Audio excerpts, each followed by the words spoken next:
ناظرین، اس وقت کوٹ نجب اللہ best hands international کے زیر اہتمام 14 اگست کے حوالے سے پرچم کشائی کی تقریب کا باقاعدہ آغاز ہو چکا ہے۔ آئیے آپ کو بھی لیے چلتے ہیں پرچم کشائی کی اس تقریب میں۔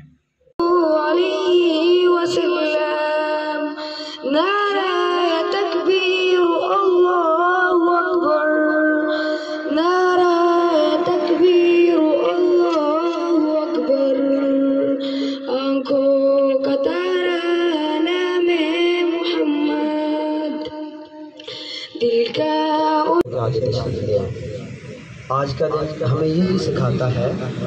کہ ہم نے اس بات کا عہد کرنا ہے کہ اپنے وطن میں محبت، امن اور بھائی چارے کو فروغ دینا ہے۔ بعض اوقات ڈاکٹر صاحب ہمارے پروگرام ہوتے ہیں نا، تو ہمارے کچھ ناقابل اندیش دوست تقریب سے خطاب کرتے ہوئے ہری پور چیمبر آف کامرس کے صدر طیب خان سواری ٹریڈرز اور انڈسٹری کے مابین بہتر تعلقات پر وائس چیئرمین ہتار انڈسٹری ایسوسیشن حاجی عطا الرحمان نے خطاب کرتے ہوئے کہا کہ چیمبر آف کامرس ہری پور اور ہتار انڈسٹری ایسوسیشن مل کر حکومتی سطح پر اپنے مسائل اجاگر کرنے کی کوشش کریں۔ اس موقع پر جنرل منیجر یوسف عابد نے انڈسٹری کے مسائل کو اجاگر کیا اور حکومت کی طرف سے عدم دلچسپی کا اظہار کیا۔ پروگرام میں ہتار انڈسٹریل اسٹیٹ ہتار اکنامک زون کے انچارج طیب محمود کے علاوہ ڈاکٹر امجد قریشی، ملک محمد نذیر، حاجی منظور الہی، حاجی فخر عالم، سلیم ایوان، چند مبارک ہزاروی، شیخ الیاس، سفیر ایوان فدا محمد خان نے بھی خطاب کیا۔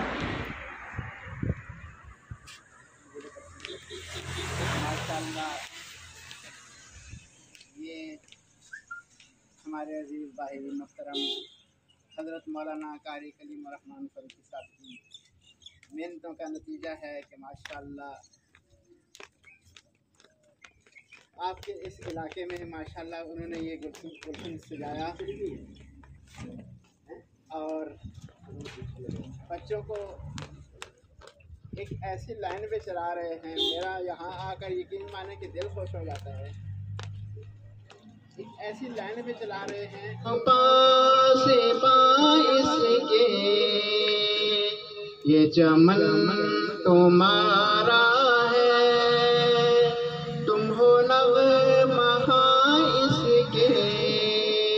اگر یہ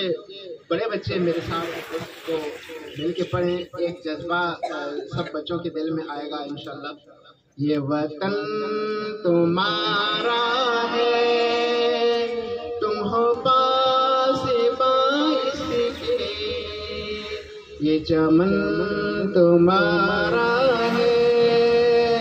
تم ہو نغمہ اس کے، اس چمن کے پھولوں پر رنگ و آب تم سے ہے۔ یہ آپ بچوں کے لیے کہہ رہا ہوں، اس چمن کے پھولوں پر رنگ و آب تم سے ہے، اس زمین کا ہر ذرہ آفتاب تم سے ہے، یہ فضا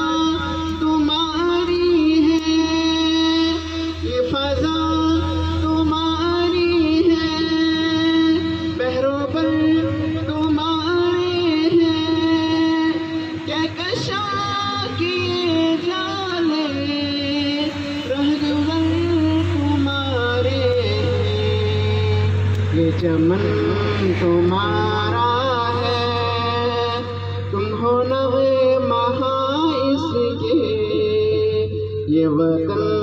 تمہارا ہے، تم ہو پاس باعث کے، اس زمین کے اس زمین کی مٹی میں خون ہے شہیدوں کا۔ وقت کی قلت کو مد نظر رکھتے ہوئے آپ احباب کو سب سے پہلے آج کی آزادی کا دن آزاد فضاؤں میں سانس لینا مبارک ہو، اور اللہ تعالیٰ آنے والی نسلوں کو یہ مبارک کرے۔ آزادی بہت بڑی نعمت ہے۔ آزادی یہ جملہ بظاہر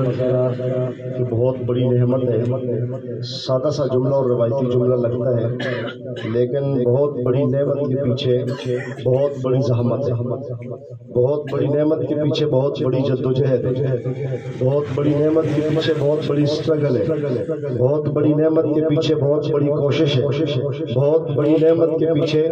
بہت بڑی محنت ہے۔ وہ محنت یہ جو آج نعمت کی صورت میں ہے، وہ جدوجہد جو آج آزادی کی نعمت کی صورت میں ہے، وہ اسٹرگل جو آج آزادی کی نعمت کی صورت میں ہے، وہ آزاد فضاؤں میں آج سانس لینا، جو میں اور آپ جس آزاد فضاؤں میں موجود ہے، اس نعمت کے پیچھے جو قربانیاں ہیں، جو جدوجہد ہے، جو محنت ہے، جو جہد مسلسل ہے، یہ ان لوگوں سے پوچھا جا سکتا ہے کہ یہ آزادی کیسی نعمت ہے جنہوں نے پاکستان کے اس پرچم میں اپنے خون سے رنگ بھرا ہے، پاکستان کی بنیادوں میں جنہوں نے اپنا گوشت، اپنی ہڈیاں اور اپنا خون ڈالا ہے۔ یہ ان سے یہ سوال کیا جا سکتا ہے کہ آزادی کیسے اللہ کی نعمت ہے۔ آج کشمیر کے مسلمانوں سے پوچھئے آزادی کتنی بڑی نعمت ہے، فلسطین کے مسلمانوں سے پوچھئے آزادی کی قیمت کیا ہوتی ہے۔ افغانستان میں آج آزاد فضاؤں میں مسلمان پوری طاقت کے ساتھ موجود ہے، لیکن ان سے پوچھئے کہ آج کی آزادی، آج کی خود مختاری کے پیچھے ان کی 20 سالہ محنت ہے۔ میں نونہال بچوں سے، ان بزرگوں سے، ان نوجوانوں سے کہوں گا اس نعمت کی قدر کریں، اور اس نعمت کی قدر کرتے ہوئے ہمیشہ ریاست پاکستان کے ساتھ کھڑے رہیں، اپنے ملک کے ساتھ کھڑے رہیں۔ جب ریاست کا لفظ آتا ہے تو ریاست کا مطلب ایک خاص حکومت نہیں ہوتی، ریاست کا مطلب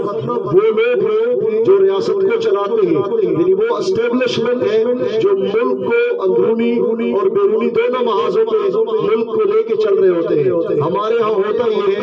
اگر مقتدر قوتیں کسی جماعت کے سر سے ہاتھ اٹھا لے تو ہم مقتدر قوتوں کے خلاف زبان چلانا شروع کر دیتے ہیں۔ میں سادہ لفظوں میں کہنا چاہتا ہوں ان قوتوں سے مراد پاک فوج ہے، اس قوت سے مراد ISI ہے، اس فوج سے مراد MI ہے۔ اگر یہ ادارے نہ ہو، جیسے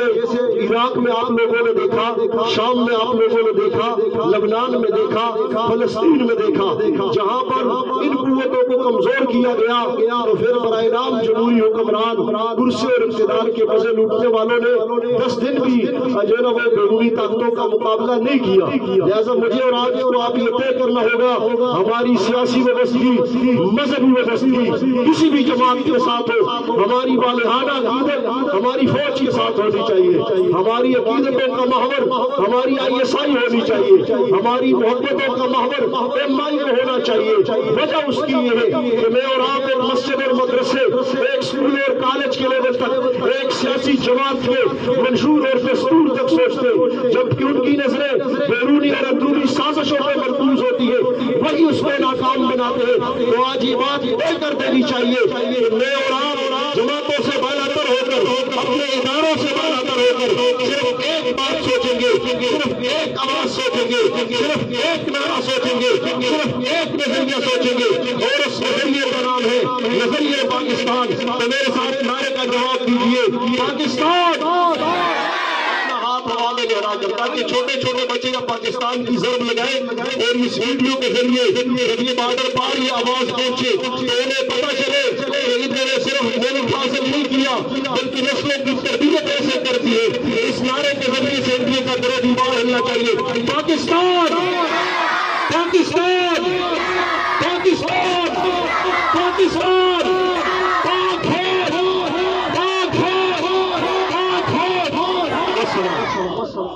ماشاءاللہ، بارک اللہ فیک۔ بہت شکریہ مکرم و محترم جناب حضرت مولانا ہدایت اللہ فاروقی صاحب، آپ تشریف لائے، آپ نے ہمارے پروگرام کو رونق بخشی۔ بھائی شیر محمد صاحب اور آپ کا بہت شکریہ۔ و شیڈول کے مطابق ہمارے محترم مہمان جناب